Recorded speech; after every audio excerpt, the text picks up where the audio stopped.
The television courtroom had never witnessed such pure, unfiltered contempt from someone with this level of wealth and power. Richard Ashford III, a 52-year-old tech billionaire worth $8.3 billion, sat in the defendant's chair like it was his personal boardroom throne, casually adjusting his $50,000 Patek Philippe watch while completely ignoring the proceedings happening around him. His $15,000 Tom Ford suit was perfectly tailored, his silver hair impeccably styled, and everything about his posture screamed that he believed this entire situation was beneath his time and attention. Across from him sat Elena Martinez, a 34-year-old single mother of two who had worked her way up from entry-level positions to become director of operations at Richard's company, only to be fired in a 5-minute meeting after taking legally protected family medical leave to care for her hospitalized daughter. What happened in the next 12 minutes would become the most viral courtroom moment in internet history, shared over 200 million times across every social media platform imaginable, and it would cost Richard Ashford everything that actually mattered to him except the money that couldn't save him. But here's what makes this story absolutely insane. Richard didn't just lose his case.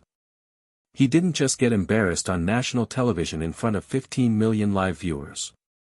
What this entitled billionaire did in those 12 minutes was so spectacularly arrogant, so breathtakingly disrespectful, that it triggered an avalanche of consequences that would destroy his reputation, cost him his position as CEO of his own company, result in federal investigations across multiple agencies, spark a $4.7 million class action lawsuit from 23 former employees, and turn him into the most hated billionaire in America overnight. The words that came out of his mouth, the specific insult he hurled at Judge Judy Files on live television, would be replayed millions upon millions of times as the perfect example of what happens when someone believes their wealth makes them untouchable, only to discover that there's one place in America where your bank account means absolutely nothing. Richard had walked into that courtroom treating it like a minor inconvenience, another irritating problem that his army of expensive lawyers would make disappear with a few threatening letters and a settlement check. After all, he had spent 20 years building a tech empire from a garage startup to a Fortune 500 company worth $12 billion. He had been featured on the cover of Forbes magazine 20 times. Presidents took his phone calls. CEOs of other Fortune 500 companies asked him for advice. He had 3 private jets, a Manhattan penthouse worth $40 million, and a yacht collection that would make most people weep. He had paid out $28.2 million over 15 years in discrimination and harassment settlements to 47 different employees, all buried under strict non-disclosure agreements that prevented anyone from seeing the pattern of abuse and retaliation that had defined his leadership style. Today was supposed to be simple. Show up, let his $850 per hour attorney handle the details, maybe intimidate this single mother into dropping her wrongful termination lawsuit, and get back to running his empire. What Richard didn't know was that Judge Judy had spent the previous 48 hours conducting the most thorough investigation of her entire career. She had personally reviewed 15 years of his company's employment records with a federal subpoena.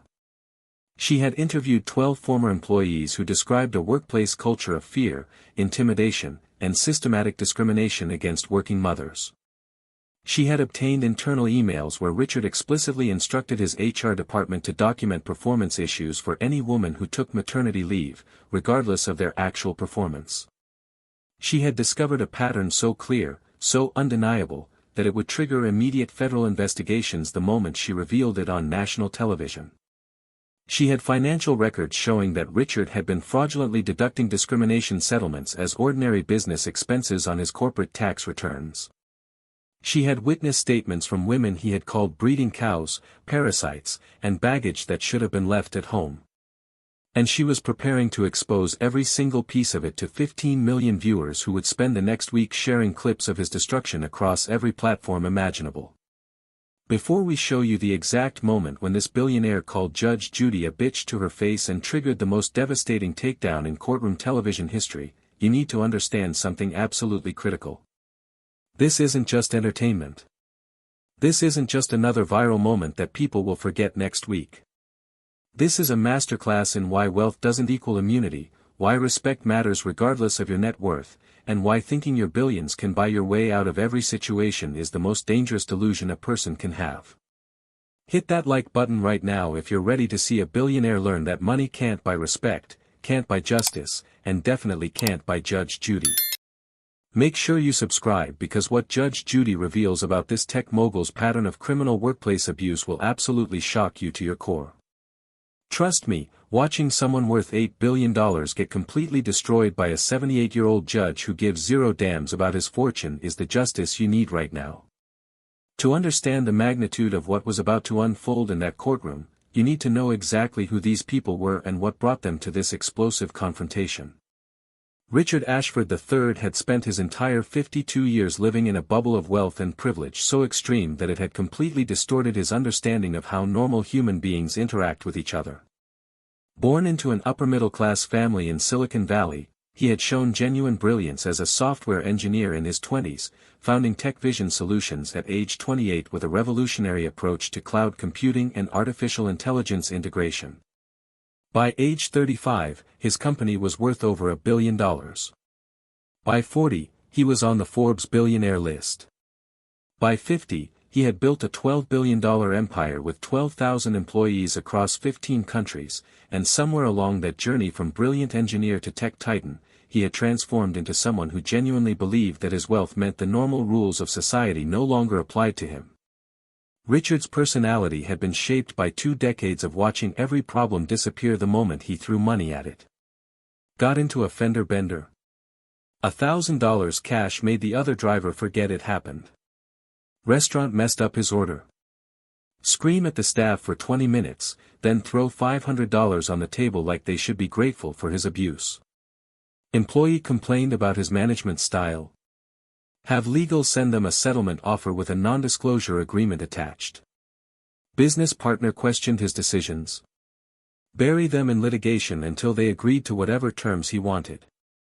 Year after year, Richard learned that money was the ultimate weapon, the ultimate defense, and the ultimate proof that he was simply better than other people. He had paid out $28.2 million in discrimination settlements over 15 years to 47 different employees, and every single one of them had signed agreements promising to never speak about what he had done to them. He kept meticulous records of these settlements the way other people keep trophies, viewing each one as proof that he had won, that he had successfully silenced another person who dared to challenge his authority. What made Richard truly dangerous wasn't just his wealth or his arrogance, but the specific pattern of behavior that Judge Judy's investigation had uncovered. 38 of those 47 settlements involved women.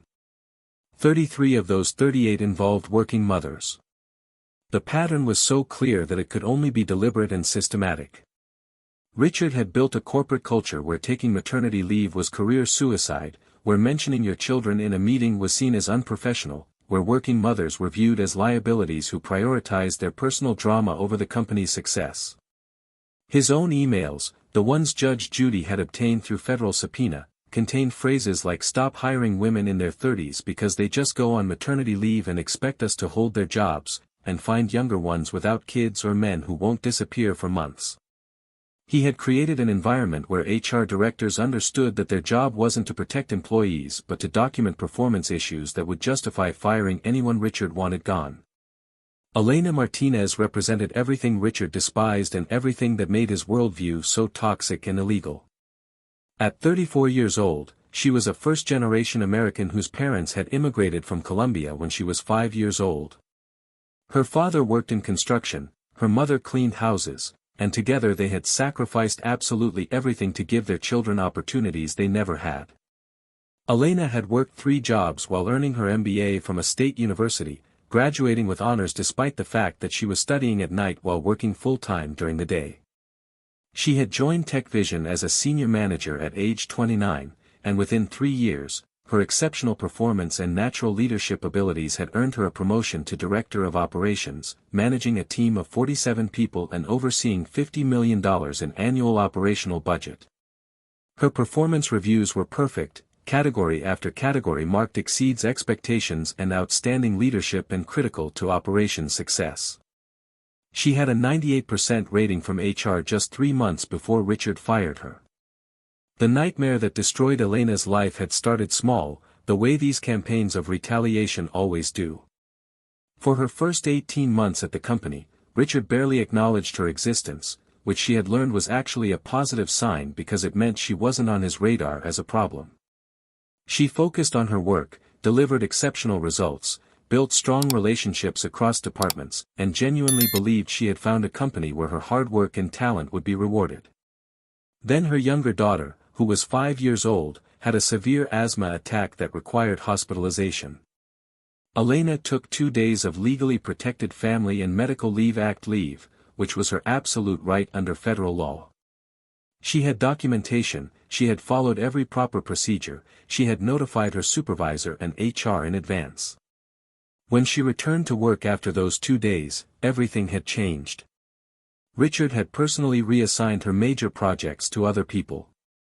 He began criticizing her work in front of her entire team despite the fact that her results were identical to what they had been before. He sent emails at 2 in the morning demanding immediate responses and then used her failure to respond within minutes as evidence that she wasn't committed to the company. The escalation over the next 4 months was systematic and brutal, designed specifically to force Elena out of the company while creating a paper trail that would justify her termination. Richard began calling emergency weekend meetings, always scheduled during times when he knew Elena had commitments with her daughters. When she attended her children's school events instead of these suddenly critical Saturday meetings, Richard would send emails to the entire executive team criticizing her lack of dedication and commitment to the company's success.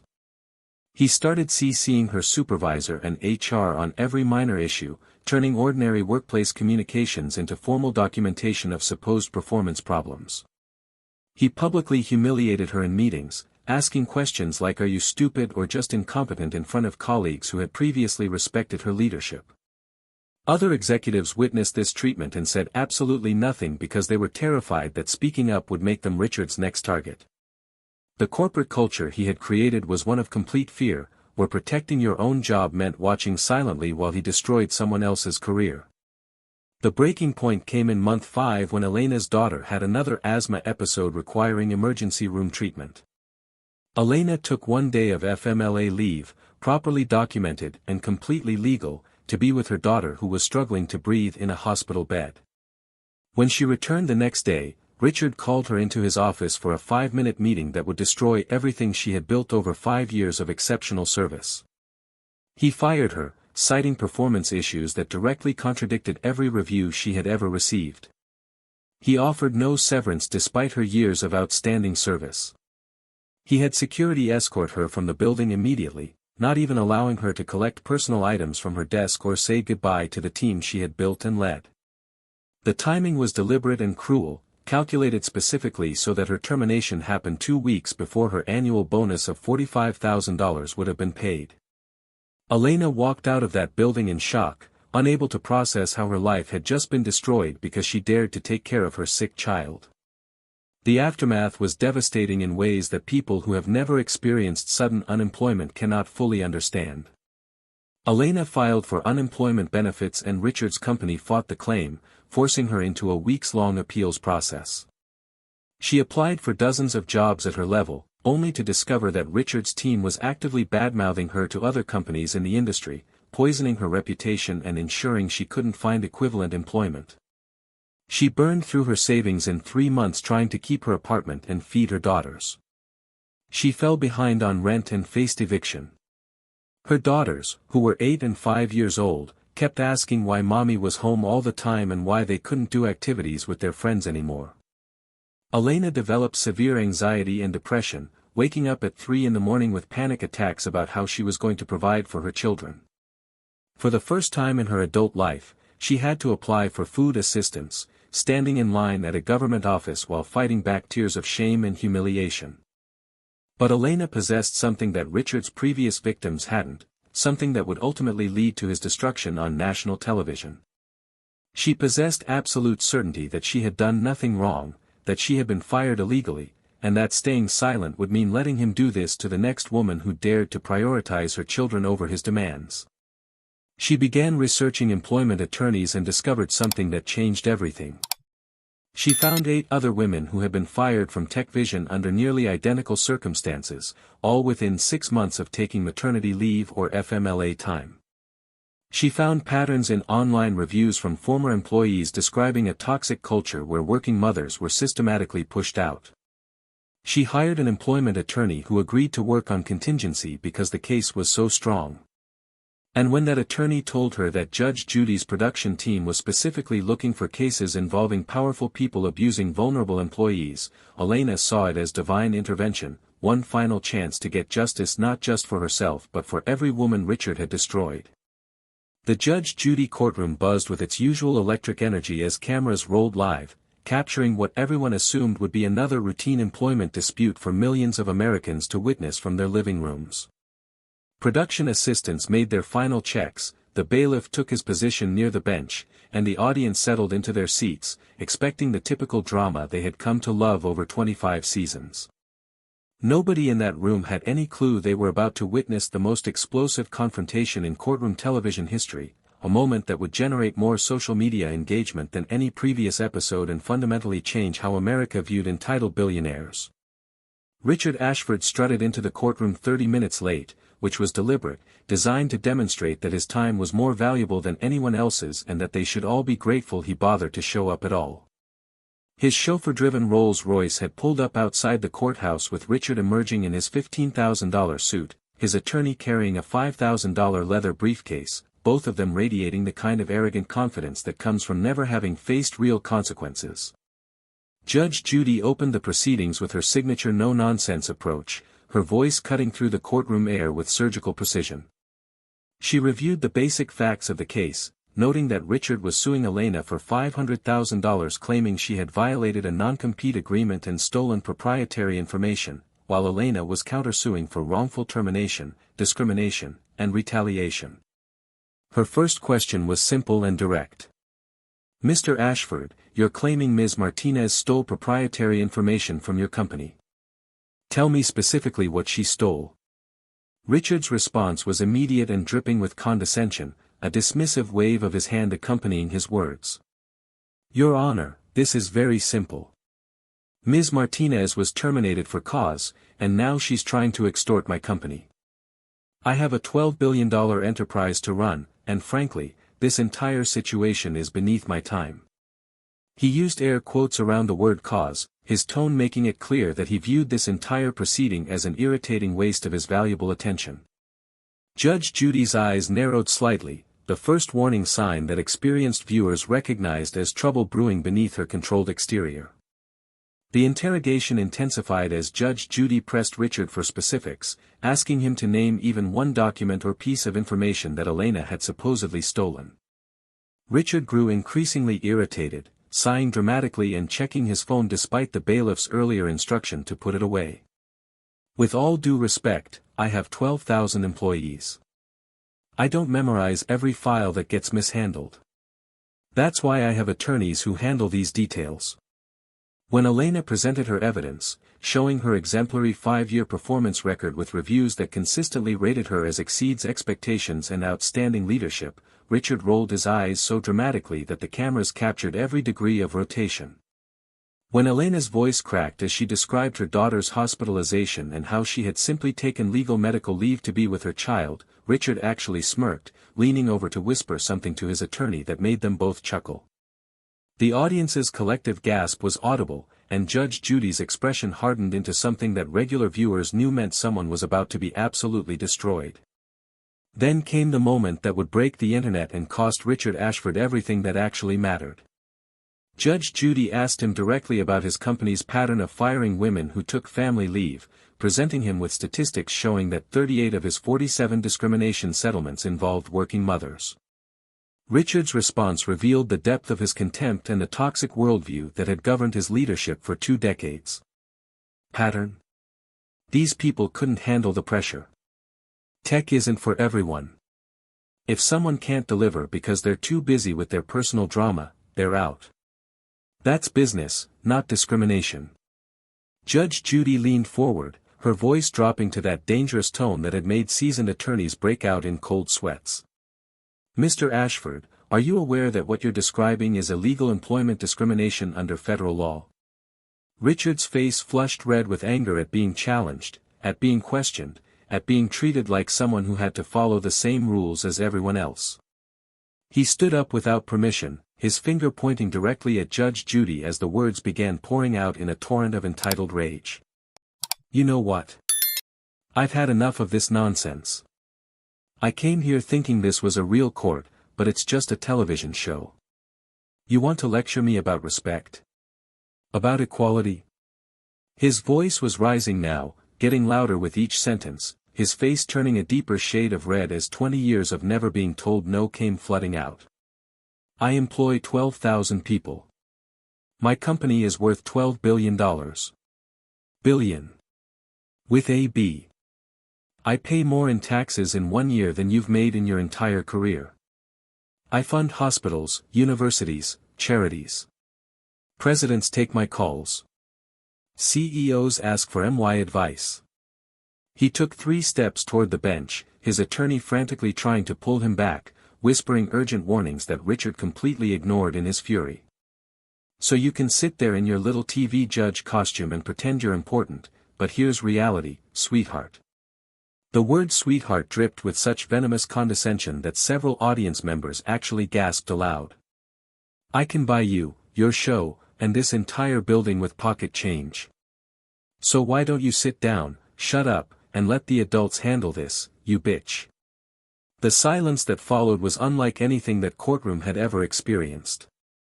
8 full seconds of absolute silence where no one moved, no one breathed, no one could quite process what had just been said on live television to America's most respected TV judge. Richard stood there, fingers still pointed, actually smiling because he genuinely believed he had just won through intimidation. That his wealth and his willingness to be verbally abusive had cowed Judge Judy into submission the way it had cowed everyone else in his life. Judge Judy sat completely still, and for the first time in 25 years of television, she appeared genuinely speechless, not from fear but from pure incandescent rage at the sheer audacity of what this man believed he could say to her. Judge Judy's voice when she finally spoke was quiet and controlled, each word perfectly spaced and dripping with fury that had been refined over 40 years of dealing with entitled people who thought they were above the law. "Mr. Ashford, sit down now, or I will have you arrested for contempt, assault, and threatening a judge." Richard, still oblivious to the magnitude of his mistake, actually laughed and said, "You can't arrest me, do you know who I am?" Judge Judy stood up, something she almost never did during proceedings, and the symbolism of that action was not lost on anyone in the courtroom. "I know exactly who you are, Mr. Ashford. And in about 5 minutes, 15 million Americans are going to know who you really are too. Now sit down." Richard's attorney physically pulled him back into his chair, and the billionaire finally seemed to realize that perhaps he had miscalculated, but his arrogance wouldn't allow him to back down or apologize. Judge Judy opened the thick manila folder that had been sitting on her bench, marked with Richard's full legal name in bold red letters, and what happened next was a systematic demolition of everything Richard had built over 20 years. "Mr. Ashford, while you were busy reminding everyone how rich you are, I was doing something you've clearly never done in your privileged life, actual work and real investigation. I've spent 48 hours reviewing your company's employment records with a federal subpoena." Richard's face went pale at the words federal subpoena because that meant this was far more serious than he had realized. "In the last 15 years, your company has settled 47 discrimination and harassment lawsuits, paying out a total of $28.2 million. All 47 involved women. 38 of those were working mothers.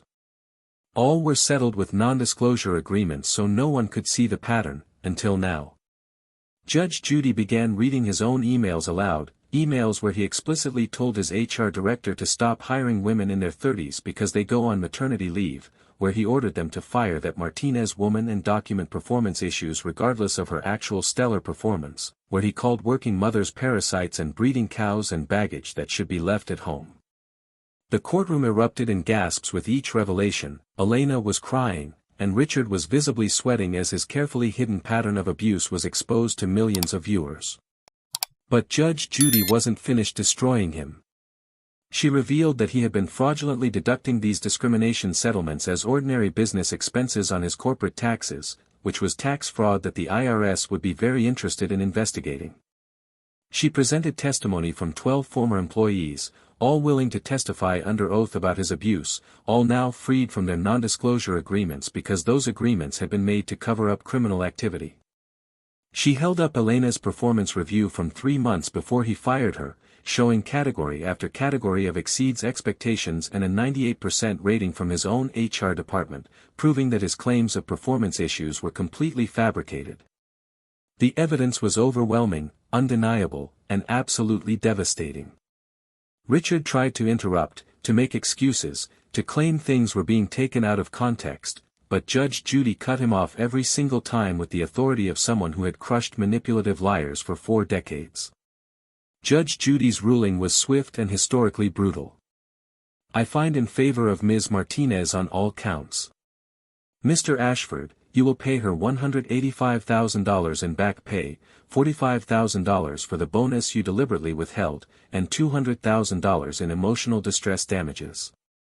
Total, $430,000, due immediately. Your countersuit is dismissed with prejudice. But she wasn't done delivering consequences.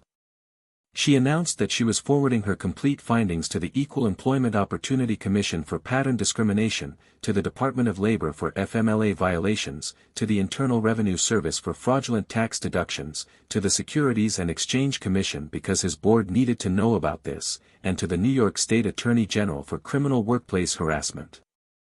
She was releasing all 12 former employees from their NDAs, freeing them to speak publicly about his abuse.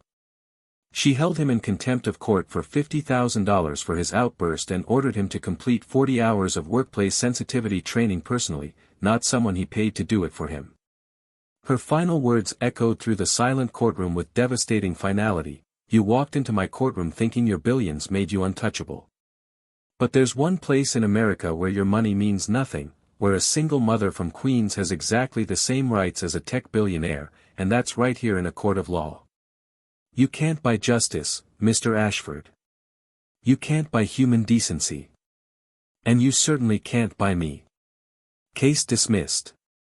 Get out of my courtroom." Within 1 hour of the episode airing, the clip had exploded to 5 million views across every social media platform. Within 24 hours, it hit 67 million views and was featured on every major news network in America and internationally. The phrase, "I can buy you," became an instant meme representing entitled behavior meeting consequences. Richard's company stock dropped 12%, losing $1.4 billion in market cap. By the end of the week, his board had voted to remove him as CEO, his wife had filed for separation, the SEC and IRS had launched formal investigations, 23 former female employees had filed a class action lawsuit seeking $4.7 million, and Richard Ashford had transformed from respected tech visionary into the most hated billionaire in America. Elena Martinez received 47 job offers within 1 week, accepted a VP position with a 20% salary increase, and became a powerful voice for workplace reform. Judge Judy's episode became the highest rated in the show's history with 15.2 million viewers, proving that justice isn't for sale and that respect costs nothing but disrespect can cost you absolutely everything.